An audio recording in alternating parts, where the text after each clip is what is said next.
బాపట్ల జిల్లా Chirala RTC depot ఎదుట hire bus డ్రైవర్లు మెరుపు సమ్మెకు దిగారు. ఆర్టీసీ ఆన్ కాల్ రిక్రూట్మెంట్లో తమకు ప్రాధాన్యం ఇవ్వాలంటూ నినాదాలు చేశారు. ప్రైవేట్ హైయర్ బస్ డ్రైవర్ల మెరుపు సమ్మెతో చీరాల నుంచి పలు డిపోలకు వెళ్లే 40 బస్సులు నిలిచిపోయాయి. దీంతో ప్రయాణికులు తీవ్ర అవస్థలు పడుతున్నారు. అద్దె బస్సు డ్రైవర్ల ఆందోళనకు సిపిఎం నాయకులు మద్దతు తెలిపారు.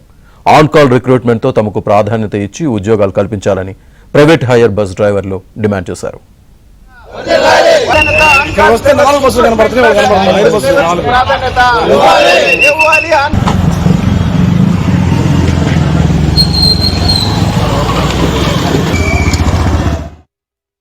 మా సమస్య ఏంటంటే on call driver recruitment RTC ఇచ్చింది.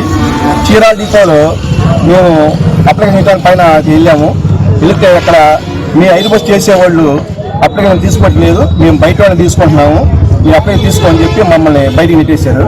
మేము మళ్ళీ అడిగితే ఓనర్లు మీ అప్లికేషన్ తీసుకోవద్దన్నారు, మీ 5 బస్సులు మేము ఎలా చెప్పాలి, మీరు మా డ్రైవర్ రికమెండ్ చేసుకుంటే అని చెప్పి అన్నారని చెప్పి పైన ఆఫీసులో మేడం గారు అన్నారు. ఇప్పటి నుంచి ఆర్టీసీలో నమ్ముకుని చేస్తున్నాం మేము. ఇప్పుడు మాకు ప్రాధాన్యత ఇవ్వకుండా మా అప్లికేషన్ పక్కన పడేసి బయట నుంచి వచ్చి తీసుకొని వీళ్ళు తీసుకెళ్ళి ఆ ట్రైనింగ్ తిప్పేది ఏంటండి? నేను 20 సంవత్సరాలు చేస్తాను ఈ డిపోలో, ఆయన 15 సంవత్సరాలు చేస్తున్నాడు. ఇప్పుడు ఫస్ట్ ప్రాధాన్యత మాకు